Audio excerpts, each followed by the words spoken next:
So, good morning guys. So before na mag-start mag-praise at time. Miss Kristen, please pray. Let us pray in the name of the Father, and the Son, and the Holy Spirit. Lord God, thank you so much, Lord, for giving us the opportunity today.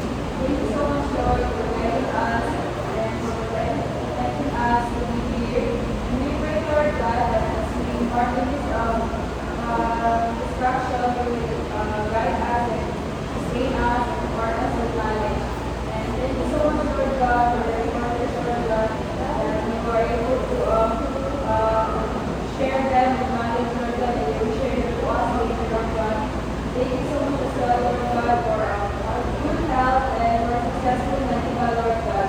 Please we pray with your blessing, Lord. Amen. Father, Son, Holy Spirit. Okay.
30% to build a comprehensive brand narrative.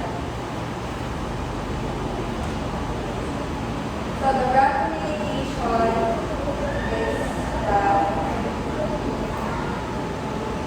is the Amazon. So the brand food surveys and market research assess how familiar or consumer are with Amazon. How is easily to recognize as compared with competitors. A higher level of brand awareness.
The Coca-Cola enjoys a high level brand loyalty.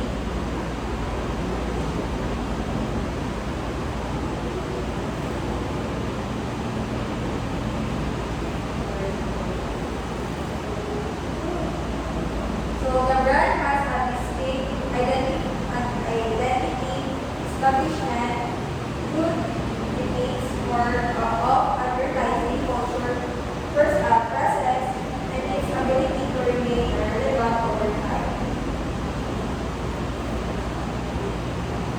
So brand extension and diversification is really lovely.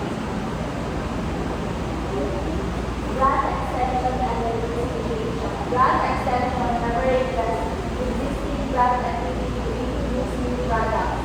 Successful extension can increase brand revenue by up to 30% when aligned with consumer expectations and the original brand promise.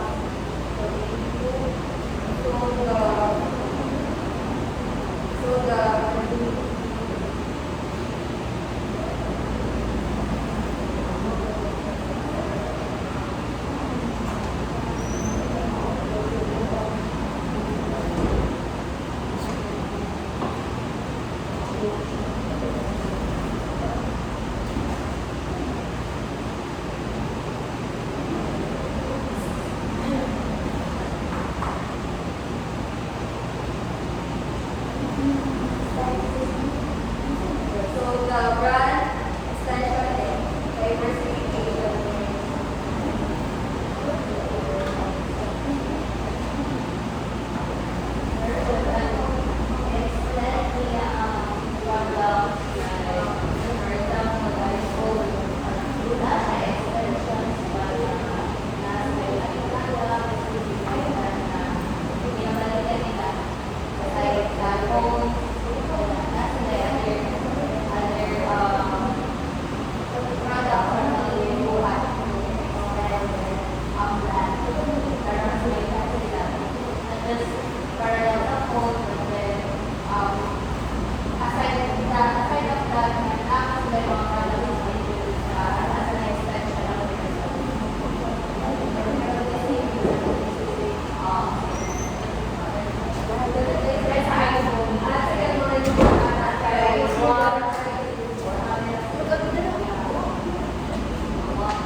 So last is the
So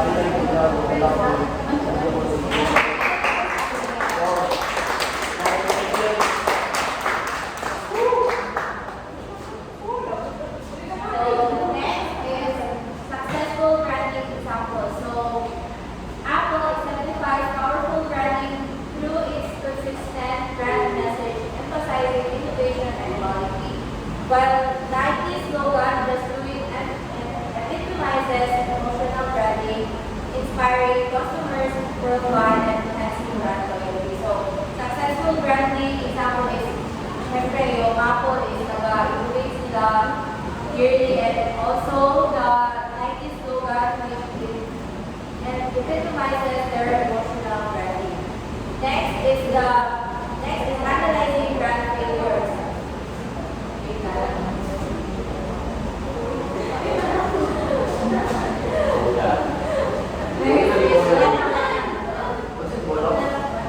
Next is analyzing brand failures. So the failure of brands like Blockbuster and Kodak, syempre for example, si Kodak is wala siya wala i-unlock ang kanang market trends karon o kanang mga consumer preferences. That's why nag-gawin ko na sila ang business.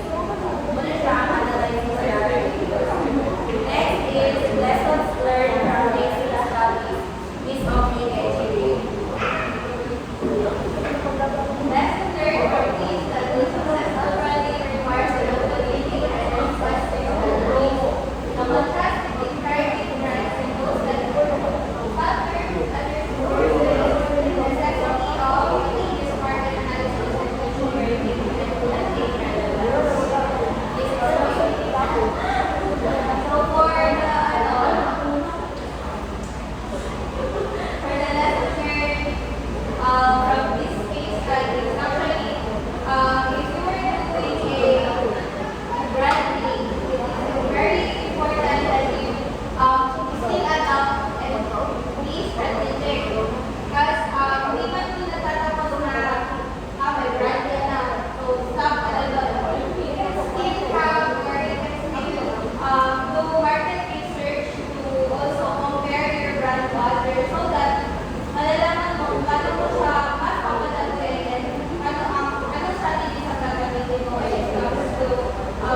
lovely and narrated and explained.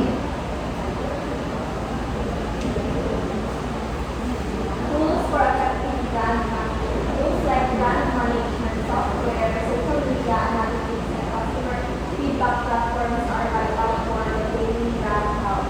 These tools enable brands to track performance, analytics, and gather consumer insights via to adapt strategies effectively.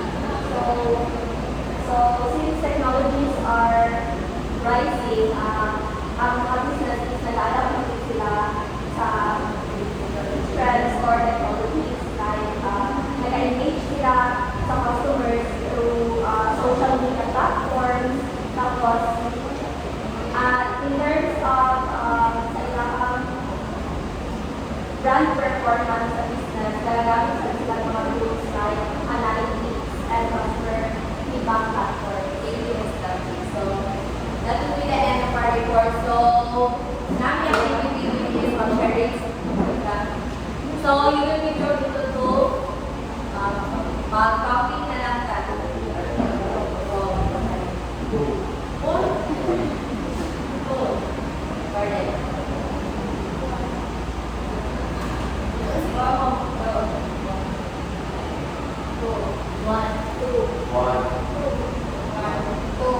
So, dia ang rupan, dia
Bye.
Ayaw, wala lang.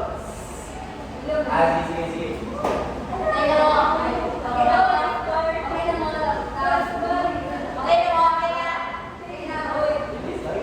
Ano, bili ko ito.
Okay. Okay, 1, 2, 3, go. Word of mouth, word of mouth. Word of mouth. Whisper it. Lift up. Pick up. Advertising. Chatbook. Workshop. Promotion. Something. Partnership. Sales talk. Sales talk. Talking.